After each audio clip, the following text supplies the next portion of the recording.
My name is Hunter Meyers, and I was 30 years old the day I got married and unmarried in the same evening.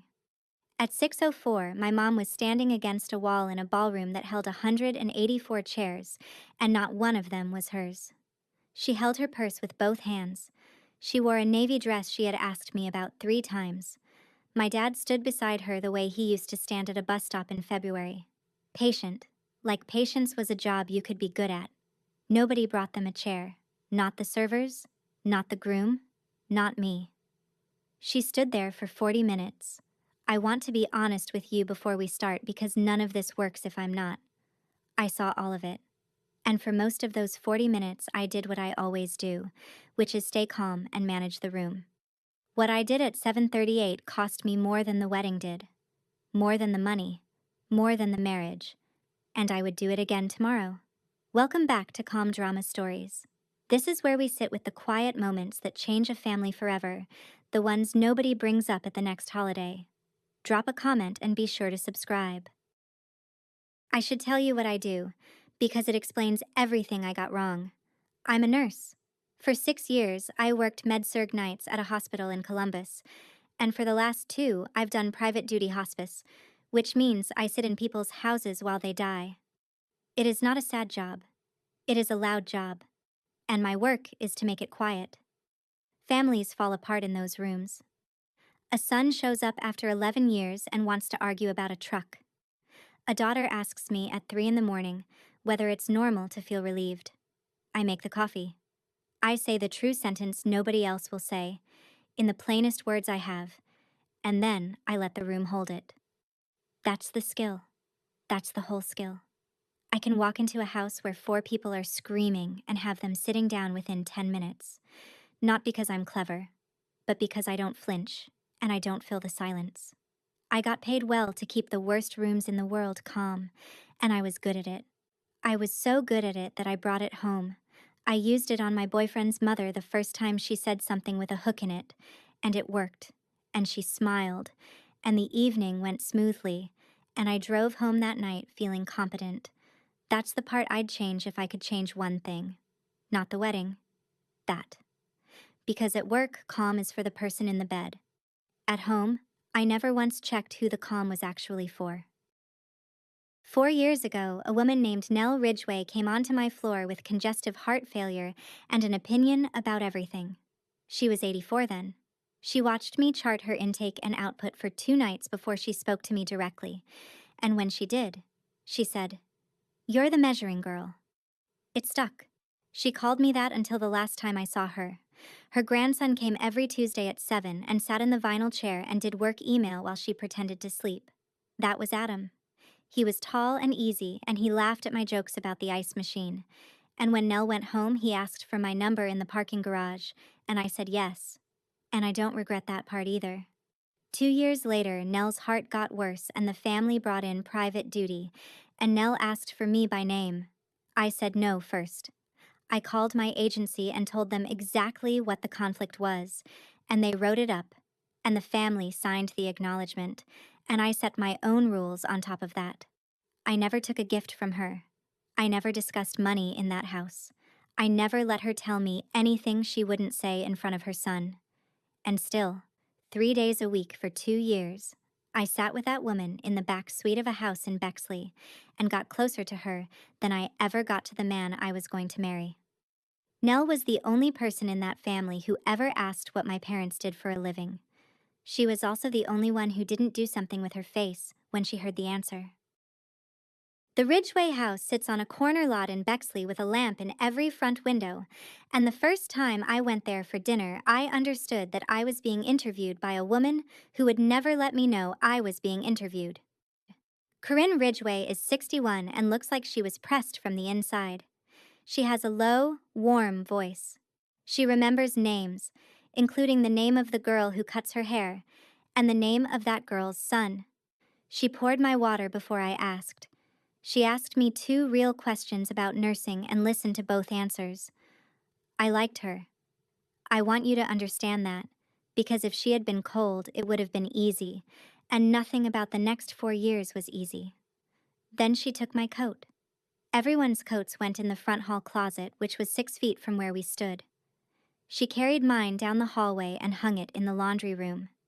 She did it without a word and without a pause, the way you put a mug in the cabinet where mugs go. I saw it. I want to be clear that I saw it, right then, the very first night.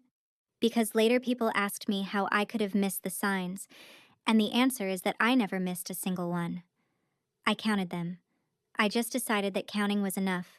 My coat was a wool peacoat I'd bought at an outlet on sale, and it was clean, and it was fine, and it hung in that laundry room next to a broom for 4 years. I told myself it was a small thing. It was. That was the trouble with all of it. My dad drove a school bus in Morrow County for 31 years. Route 4, out past the grain elevator, 52 kids at the peak and 19 by the end when the district consolidated. He retired 2 years before my wedding, and he still can't go into the hardware store in Cardington without somebody in their 40s saying, "Mr. Myers?" and my dad saying their name back, first and last, and the name of their brother, and what seat they sat in. My mom ran the cafeteria at Cardington Elementary for 26 years. She fed maybe 4,000 children. She kept a drawer in the office with lunch money in it, her own money, for the kids whose accounts went negative, and she never wrote down whose it was, because she said a kid can smell a list. Neither of them has ever been on an airplane. My dad owns one suit. He bought it in 2009 for his mother's funeral, and it fits him the same today, because he weighs what he weighed. He arrives 40 minutes early to everything, every time, including things that don't start on time and never have. That is how he says he loves you. He shows up before you need him, and he waits. They spent their whole working lives feeding other people's children and driving other people's children safely home in the snow, and I grew up believing that this made them the kind of people who would be welcome anywhere. I believed that the way you believe the floor is there. I have never in my life been more wrong about anything. The wedding was going to cost $61,000. I found that number out in a kitchen in Bexley, while Corinne showed me a binder, and I remember laughing, and then realizing that nobody else was laughing. Corinne offered to cover all of it. She said it kindly. She said it the way you'd offer to carry something heavy for someone smaller than you, and that's exactly what made my father say no. He drove down to Westerville on a Sunday to say it to my face, in my apartment, with his hands on his knees. He said, "I'm not attending my daughter's wedding as a guest." Then he and my mother wrote a check for $19,400. I know the number to the dollar because I know where it came from. They opened a credit union account when I was 19 and put money in it every month for 11 years, and on the little paper label on the front of the passbook my mother had written one letter. H. That was it. Just H. I tried to give it back. I tried twice, and the second time my mother put her hand flat on the table, which she has done maybe 4 times in my life, and said, "Hunter, let us." So I let them. The Ridgeways covered $41,600. My parents covered the rest, which came to just about a third of the food in the room. I want you to hold on to that, because 184 people were about to eat dinner off my mother's savings account while she stood up. The seating chart lived on the dining room table in Bexley for 5 weeks, printed on paper the size of a card table, 18 circles with numbers in them. I had written my parents into Table 1 in pencil, in my own handwriting, back in March. On a Sunday in June, I came in and the chart had been reprinted. Cleaner, nicer paper. My parents were at Table 4. Corinne was standing over it with reading glasses pushed up in her hair, and she said she'd made a few adjustments for flow. She said Table 4 was closer to people they'd find easier to talk to. She said it warmly, and she named the people, and 2 of them were genuinely lovely. And this is how it works. It never arrives as an insult. It arrives as logistics. I asked her, straight, why my parents were not at the head table with the rest of the immediate family. She took her glasses out of her hair and folded them, which is what she does before she says the true thing. And she said, "It isn't about worth, sweetheart. It's about comfort." I looked at Adam. Adam looked at the chart. He had a highlighter in his hand, and he uncapped it and capped it again. I said, in my flattest, most professional voice, that Table 1 seats 10 and we were using 8. Corinne said we'd figure it out. Nobody said no to me. That's what I want you to notice. In 4 years, not one person in that house ever told me no. They just kept moving my coat. We drove home to Westerville that night on the highway with the windows down, and I brought it up before we hit the interchange, because that's the other thing my job taught me.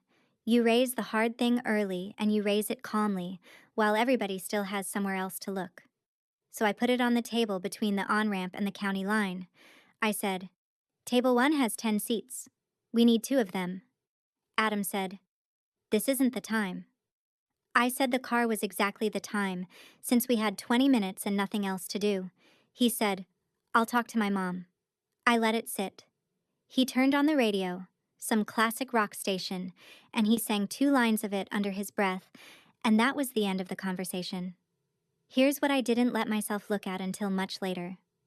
When Corinne folded her glasses and said that thing about comfort, Adam had nodded. Not at me, at her. It was small, maybe an inch. The kind of nod you give a waiter who asks if everything's all right. I saw it happen. I was standing 4 feet away with my hand on a chair back, and I watched my fiancé agree with his mother about where my mother would sit. And then I decided I hadn't seen it. Not consciously. I don't think anybody makes that decision consciously. You just take the piece of information and you set it somewhere behind you and you keep your face doing what it was already doing. So I did what I do. I started managing it. 14 months of managing it. And I never once considered that the managing was the problem. Tuesdays, Thursdays, Sundays.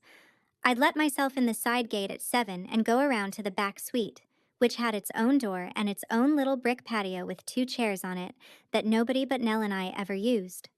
She was on 2 liters of oxygen by then. We played checkers, and she cheated. Openly, and when I called her on it, she'd say the rules had changed since I learned them. She wanted the window cracked even in January. She wanted the television off. She wanted to know what was happening in the world outside that suite, and since the world outside that suite was mostly my wedding, she asked about the wedding. I'd say it was going fine. I'd say the flowers were handled and the band was booked. I would give her the version I gave everyone, in the same steady voice I use to tell a family that their father is comfortable. And one Thursday in July, she let me finish the whole report, and then she took the checker out of my hand and set it down and said, "You lie worse than you think you do, measuring girl." I laughed. She didn't. She looked at the window for a while, and I noticed she was working up to something, the way patients do when they've decided to spend energy on you. She didn't say it that day. She waited 3 more weeks, and when she finally said it, it went through me like a needle finding the vein on the first try. Corinne offered to help with the ceremony programs, and I said yes, because she had a designer and I had a night shift. I sent her my copy for the family page. I had written, "Dale Myers drove a school bus in Morrow County for 31 years. Ruth Myers managed the cafeteria at Cardington Elementary School for 26 years. I was proud of those 2 lines. I read them out loud in my car before I sent them. The proofs came back a week later, 300 of them, already printed on heavy cream stock with a deckled edge, and my parents' page said, "Mr. and Mrs. Dale Myers, Cardington, Ohio." That was all of it. Corinne explained that listing occupations in a program had gotten a little dated, and that she'd kept everything consistent. I turned the page. Adam's father was listed as a regional director of a title insurance company. His uncle was listed as a partner at an accounting firm. Corinne was listed as the chair of 2 boards and a hospital auxiliary. Consistent.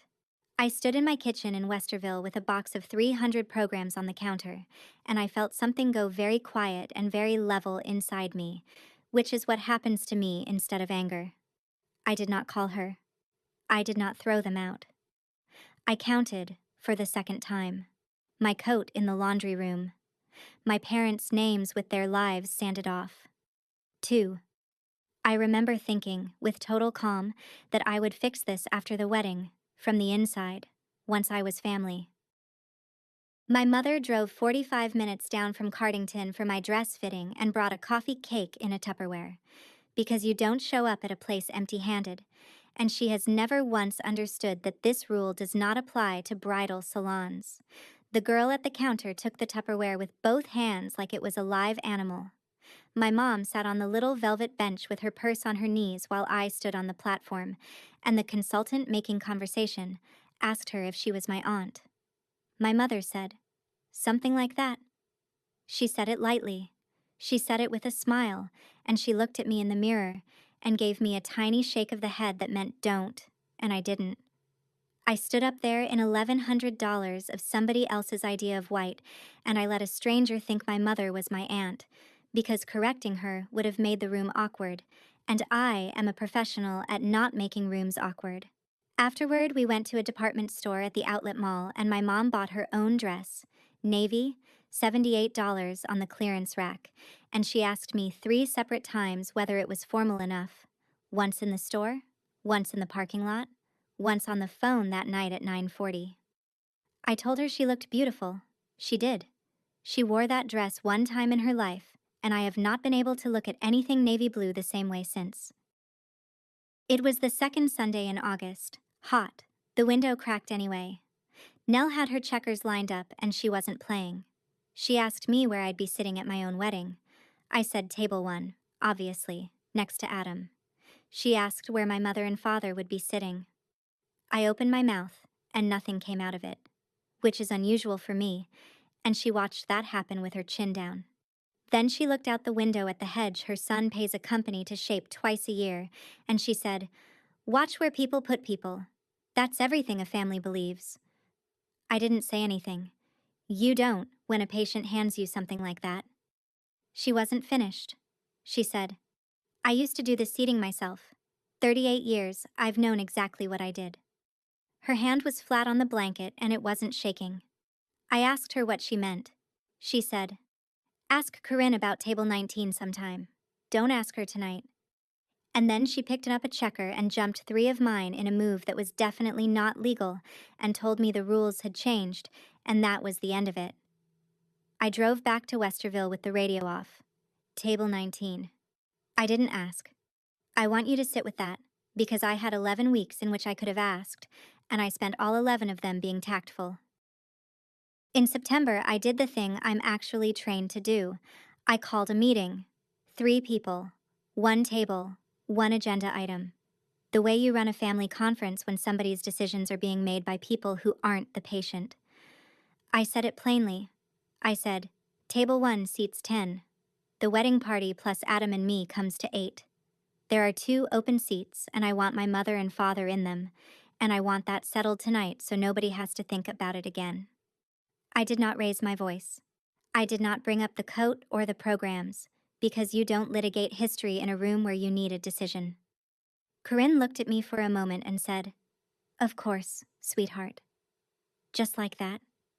She reached over and touched my wrist. Adam sat back in his chair and spread his hands and said, "See? Done. That's it. That's handled." I felt the relief come up through me like warm water and I let it. And then some small cold part of my brain, the part that has watched 100 families agree to things in a hospital hallway, said out loud, "Can you send me that in an email so I can forward it to the venue?" Corinne said, "Naturally." She said it while standing up. The email never came. I checked on a Wednesday and again the following Tuesday, and then I told myself she was 70% through a guest list and I'd follow up in person. If you've ever gotten a yes from someone and known, right then, that you should have gotten it in writing, you already know how this ends. Tell me in the comments what your yes was. I read them. And subscribe, because the strangest thing I did in this whole story, I did 3 weeks later, alone, in an empty ballroom. The Marlowe House is an 1890s estate outside Granville that somebody restored and now rents out on Saturdays. I drove out on a Tuesday afternoon in September to confirm the floor plan by myself, because Adam had a client thing and because I wanted to stand in the room. The coordinator's name was Denise. She was kind and tired, and she had a clipboard. And when I asked to see the final seating layout, she turned her screen and said the current version was approved by the primary contact. I asked who the primary contact was. She said, "Mrs. Ridgway, not the bride." The contract had been signed in Corinne's name in March, along with the deposit, and 80% of the balance had gone in 90 days out and was non-refundable, And none of that was a scheme. It was just how the paperwork happened to fall, which is how most of the worst things in my life have happened. Denise offered to note my preference. I said please. Then I asked if I could walk the ballroom, and she said sure, take your time. It was empty. Bare oak floor, 18 bare round tables stacked along the wall, the head table platform 3 steps up at the north end, and in the northeast corner, a pair of swinging kitchen doors with round windows in them. I stood in that corner. I don't know why. And then I did what I do, which is measure things. I started the timer on my phone and walked from that corner to the head table at a normal pace. 41 seconds. I stood there looking at the number for a while, and then I cleared it and drove home. A few weeks later, I understood why I'd needed it. I went up to Cardington for dinner the last Sunday in September. Pot roast, because there is always pot roast, and the good plates, which come out now when I visit and never used to. I came in through the side door, and my mother didn't hear me.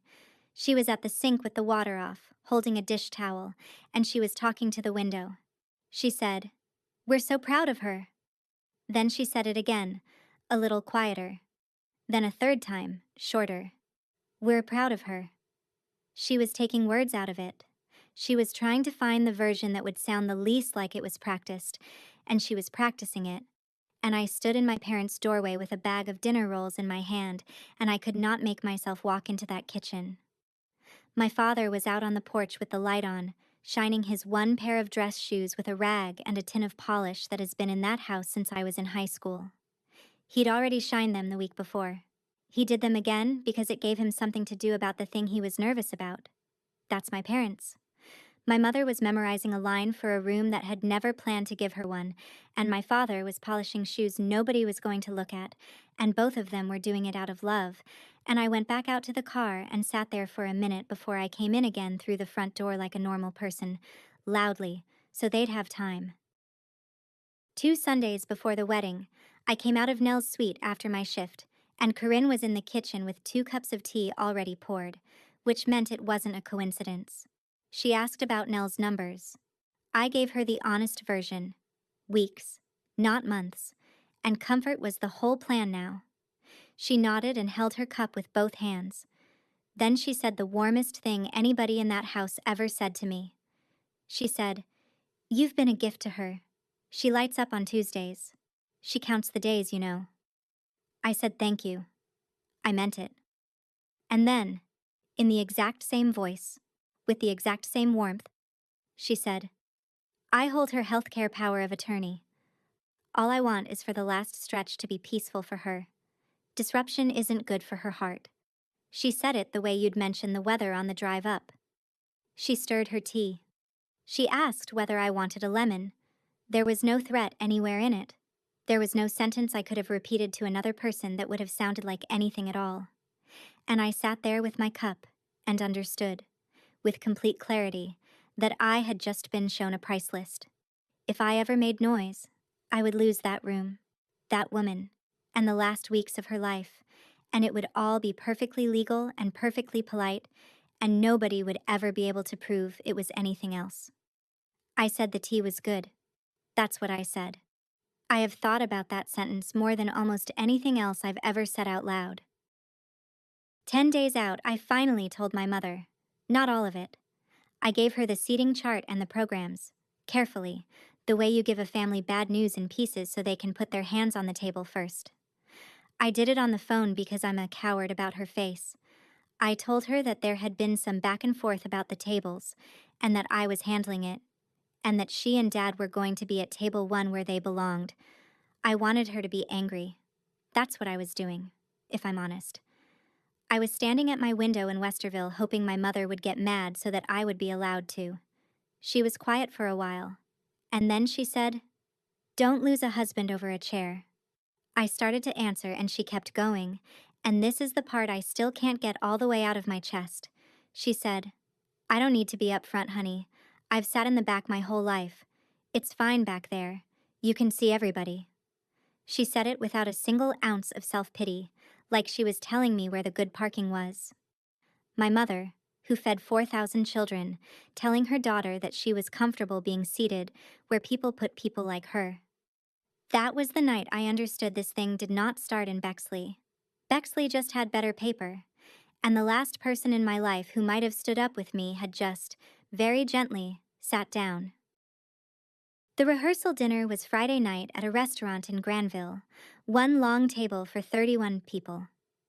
My parents were seated at the far end by the hallway to the restrooms. Not a table off to the side, just the end, past everybody, where the servers had to squeeze by. Corinne stood and welcomed everyone and thanked her sister for flying in from Charleston, and thanked Adam's college roommate for driving down, and thanked the caterer by name. She did not introduce my mother and father. She didn't skip them out of malice. She got to the end of her list and sat down, and the list simply hadn't had them on it.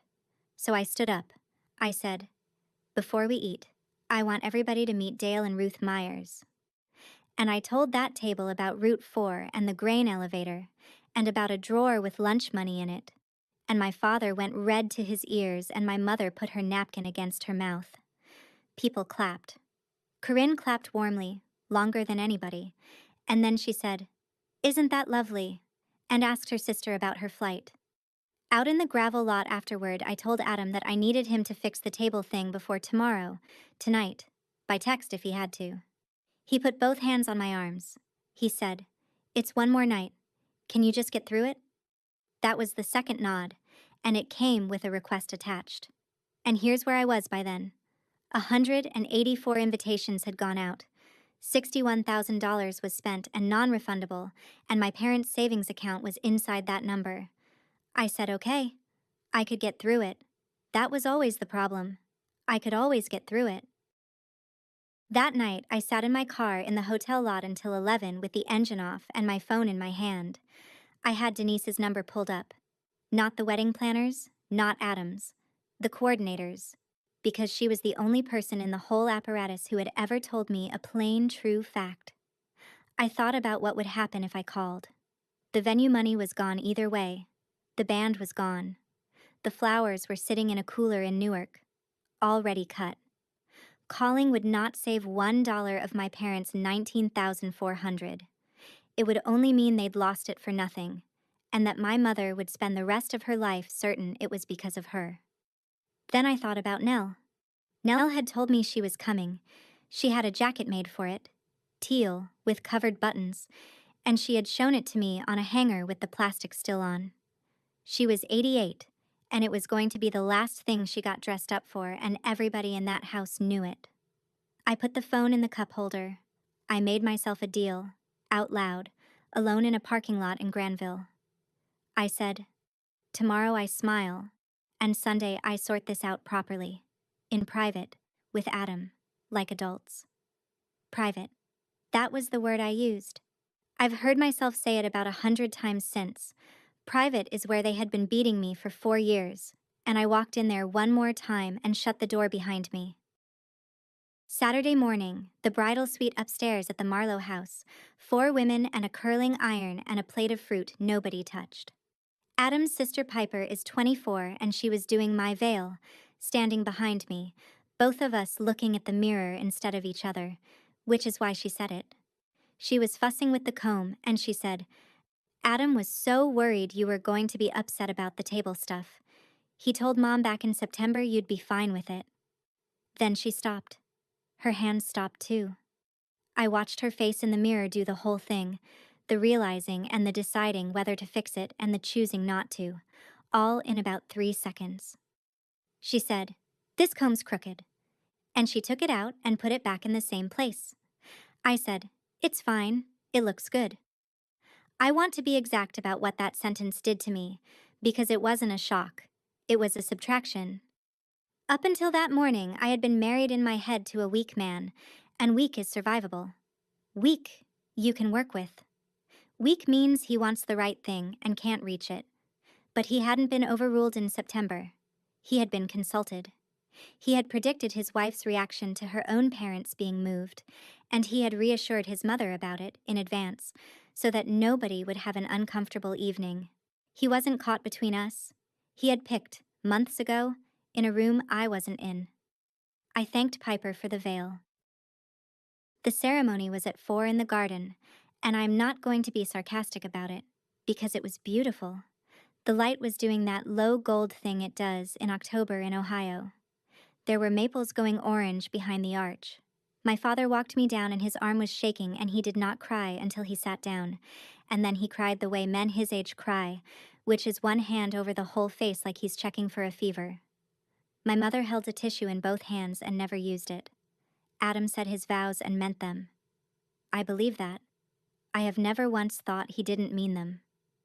At 4:31 we went into the library off the front hall with the officiant and 2 witnesses, and I signed the marriage license on a walnut table with a pen somebody handed me, and the ink bled a little at the M in Meyers because the paper was old stock and thick.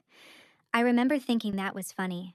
I remember thinking, there, it's done. And now I can fix everything from the inside because now I'm family, and family gets to say things. That was the last act of the woman who believed she could manage any room. She signed her name at 4:31 in the afternoon, and she had about 90 minutes left. Cocktail hour ran from 5 to 6 on the lawn, and I was not in the building for 1 minute of it. Our photographer, Ray, had a list of 40 setups and a hard stop at 6 because of the light, and she moved me around that garden like furniture, and I let her, because it was the one part of the day that had a schedule I understood. Nell was under the big maple in her chair with her tank on the back, wearing the teal jacket with the covered buttons, and somebody had put a blanket over her knees that she kept pushing off. I crouched down next to her and she took my chin in her hand, which she had never done in 2 years, and she looked at me hard and said, "You look beautiful. Don't let them ruin it." I said nobody was ruining anything. She let go of my chin and said, Then my dad danced with me on the grass before the band had even started playing. No music at all, just him counting under his breath because he learned to dance in 1981 and never updated it. My mother took a picture of it on a phone she can barely operate, and it came out blurry and it is framed in my hallway. That was the hour. 5 to 6. On the lawn. Out of the building. I want you to hold on to it, because it's the last good one I got. If you're watching this and your mother is in the next room, go say something to her now, and then come back. Subscribe so you don't lose the rest of this. The doors opened at 6, and I wasn't in the room. The ballroom doors opened at 6, and I walked in on my husband's arm to applause, and I did what any bride does, which is scan for the people who belong to me. Table 1 was up on the platform, 3 steps, 10 chairs, 10 place cards standing in little brass holders. I read them from left to right while I was still smiling. Adam, me, Corinne, Gerald, Piper. Adam's aunt from Charleston, her husband, Adam's roommate, the maid of honor, the best man. 10. No Dale. No Ruth. I kept smiling because there were 184 people watching me arrive and my face is trained. I found my parents' names on a card by the door. Table 14. I looked for table 14. It was in the northeast corner, against the wall, under the swinging kitchen doors with the round windows, and I knew the exact distance from that corner to where I was standing because I had timed it myself on a Tuesday in September with an empty room, and no idea what I was doing. Denise was near the door with her clipboard held against her chest, and she didn't look up when she said it, quiet, out of the side of her mouth, like a nurse handing off a chart. She said, "Mrs. Ridgway updated the layout at 5:15. Then she said, "I'm sorry." Table 14 had 8 chairs at it. My parents' side of the family, the ones who came, made 9 people. My mother is the one who stood. Of course she was. 9 people, 8 chairs, and my mother in her $78 navy dress said she was fine. She'd been sitting all day, and she stepped back against the wall next to the kitchen doors. 6:04. I know because I looked at my phone under the table. Every time a server came through, those doors banged and swung back past her shoulder, and she flinched the first 4 or 5 times and then stopped flinching. A young man with a water pitcher asked her twice if he could get her anything, and she said, "No thank you, honey, I'm all set." My father stood next to her with his hands folded in front of him like he was at a graveside, and I could not get up. The toast order had started, the welcome, the blessing, Gerald's 2 minutes about how happy he was, and I was at the head table on a platform 3 steps up in a white dress in front of a room. and every instinct I had said that standing up right then would make a scene in the middle of my own wedding. So I sat. That's when Corinne slid into the chair beside me, put her hand over mine, and told me, without any cruelty at all, about her own wedding 38 years ago, and about a table at the very back of a room in a country club in Columbus, and what number that table was. Table 19. She said the number like it was a scar she was showing me on purpose. She said her mother-in-law made the chart that year, and that everyone had been perfectly nice to her, and that she went home and cried in a rented car and then never cried about it again. She said she came from a trailer on a county road not 40 minutes from where my parents live now. She said all of it holding my hand, and then she said, "Nobody gave me that chair, sweetheart. I took it. You can too. You just can't bring them with you." I understood two things at once. She was telling me the truth about her life, and she was telling me that what was happening to my mother was the toll, and that she had paid it, and that fare was fair. Then she got up to talk to friends. 6:44. She was maybe 10 feet from me with a wine glass, facing two women I'd met at the shower, and she said, at completely normal volume, "Not a whisper, because you don't whisper about things you don't think are wrong. Don't look over there. They look cheap." One of the women laughed, just a little, the polite kind, and Adam heard it. He was one step behind her with a beer in his hand, and he heard every word. And he turned his head and looked at me, and he nodded. Not at his mother. At the situation. The nod of a man who wants a thing to be over. Then he came and put his hand on my back and said, "Don't. Not tonight." He was half right. I shouldn't have. But it was absolutely going to be tonight. I sat at that table for about 10 minutes and did the thing I do before every clinical decision that matters, which is stop and list it out, cost by cost, in order, so that whatever I do next, I do with my eyes open. 1. My parents' $19,400. Every contract was signed, the balance was paid, and nothing was coming back. If I blew this up, that money was gone, and they would know it was gone because of what they were watching. 2. My job. 3 days a week. 2 years. The best assignment I've ever had. Corinne holds the power of attorney, and one phone call to my agency ends it, and she had already told me so over tea, politely, with lemon. 3. Nell. 88 years old, weeks left, on the other side of a door that Corinne holds the legal key to. If I did this, I would never sit in that back suite again. I would not be there at the end. I know exactly what the end looks like. That's my whole profession, and I knew precisely what I was choosing to be absent from. I sat there, and I made myself count all 3, out loud in my head. No rounding. Then I thought about an old woman telling me to watch where people put people. I thought about my mother telling me it's fine in the back. You can see everybody. I thought about 41 seconds, and I pushed my chair away from the table. I went down the 3 steps and across the dance floor in my wedding dress, and nobody stopped me, because nobody could think of a reason a bride shouldn't cross her own dance floor. The band was in the middle of something slow. I walked past table after table of people holding forks.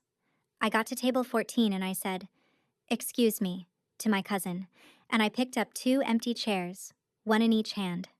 They were heavier than they look. They're banquet chairs, with those thick padded seats, and the frames dig into your fingers.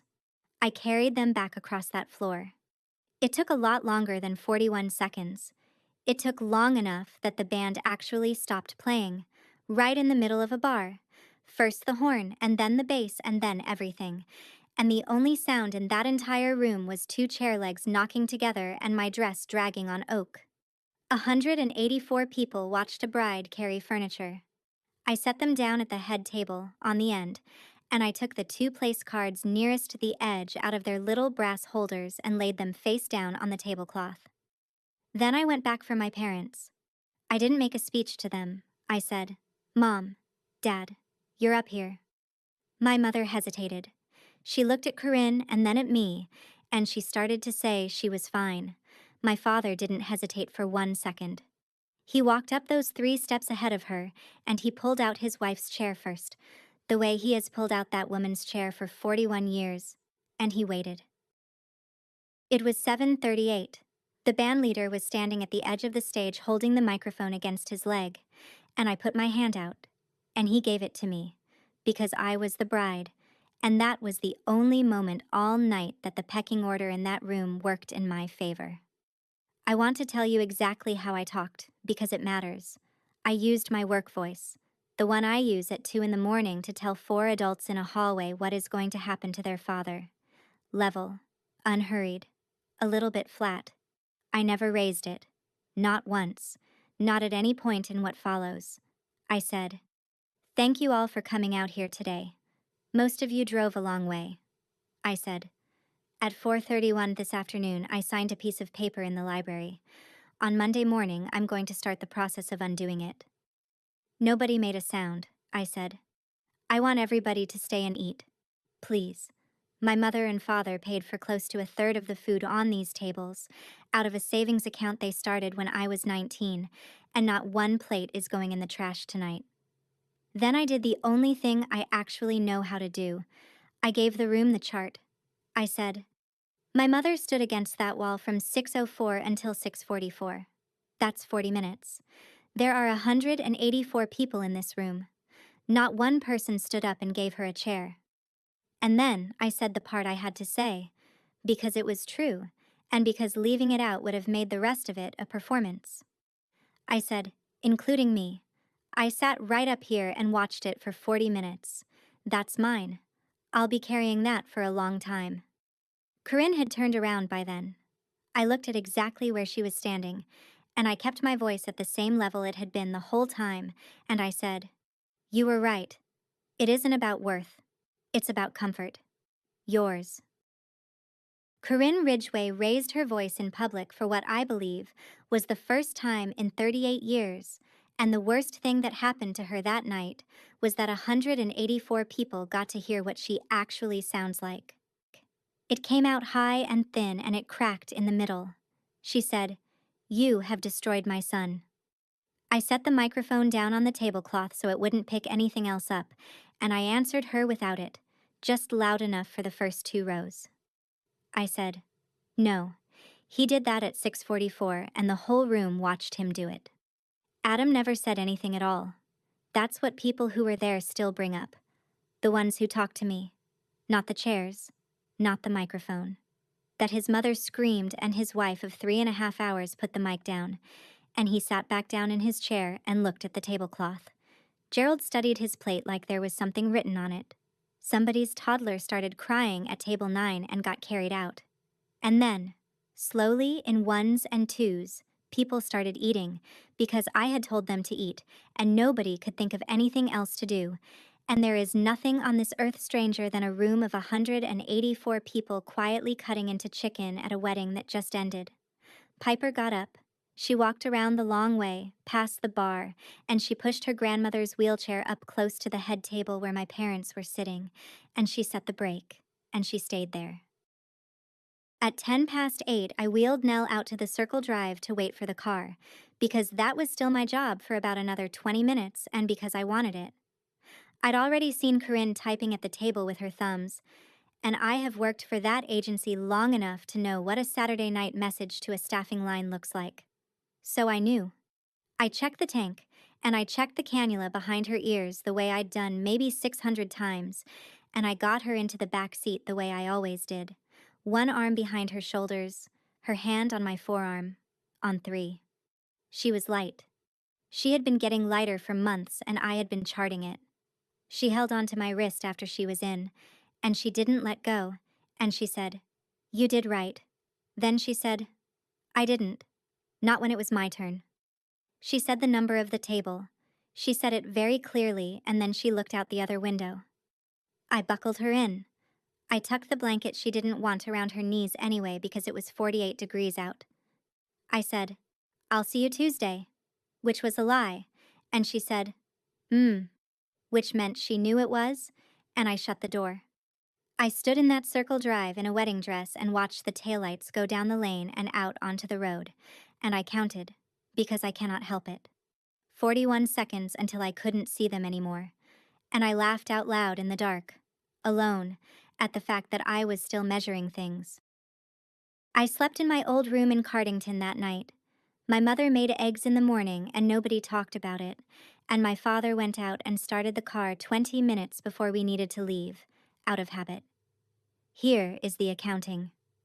The Marlowe house refunded nothing, which was in the contract in plain language. The band refunded nothing. The florist refunded nothing. My parents' $19,400 was simply gone. All of it. And my mother said the thing I knew she would say, which was that it was only money, and she'd rather have it spent on that than on almost anything. I mailed the ring back certified, because in Ohio, a ring is a conditional gift and it wasn't mine, and I didn't want a single thing from that house to be arguable. Corinne's attorney sent a letter demanding the $41,600 back. It went nowhere. There was no contract between us, and money you spend on a party is a gift. And their lawyer knew that when he mailed it. It wasn't about the money, it was a letter designed to be received. The agency called me Monday morning at 9 and pulled me off the Ridgeway assignment, apologetically, and reassigned me to a house in Grove City. I lost 2 other private clients in Bexley within 3 months, from the same church, and nobody ever gave a reason. The dissolution was finalized 91 days after the wedding in Delaware County, in a hearing that took 11 minutes. Adam texted me one time in that whole span. I never answered it, and I've never read it twice. And 19 days after my wedding, on a Thursday, I was drinking coffee at my parents' kitchen table on a day off, and I opened the paper to the obituaries, which is a thing I do because of my work, and Nell Ridgway was in it. 88. Survived by. Services private. I was not invited, and I did not go. 14 months later, Piper told me, at a coffee shop she picked, that her grandmother had asked for the measuring girl 3 times in the last week. That was 2 years ago. I want to be straight with you about how much I actually won, because I think the honest version is more useful. Corinne Ridgway still chairs the same 3 boards. Nobody in Bexley stopped inviting her anywhere. In Granville, the official version of that night is that a nurse made a scene at the Ridgway wedding, and that is the version that will outlive me, and I've made my peace with losing the story. I paid my parents back. All $19,400 over 22 months, working nights and weekend doubles, and my father tried to refuse the first check, and I put my hand flat on the table, which I learned from my mother. They come to my place in Worthington for dinner most Sundays. There's no chart. People sit where they land, and my dad still shows up 40 minutes early and reads in the car until it's time. Piper left that orbit 14 months after the wedding, and she didn't do it because of a lesson. She did it because she had seen, one time, with her own eyes, that a person could just walk out of a room. And last Tuesday, I was on a case in Delaware, a woman in her 90s, end stage, and her son was standing down at the foot of the bed with his hands in his pockets, 4 feet away, afraid to get closer the way sons are. I pulled the chair over next to the pillow and I said, "Sit here. She hears better on this side." That's the whole thing, really. I used to think taking care of people meant keeping the room calm, and it took 184 witnesses and the worst night of my life to teach me that sometimes it means making the room very uncomfortable and then standing there and letting it be. That's my story. 41 seconds, 2 chairs, and a table my parents will never have to ask about again. If this reminded you of a room where somebody you love got made small, you don't need a microphone. You just need to move the chair. Do it this week. Send this to the person who's been standing. Drop a comment, hit subscribe, and I'll see you in the next one.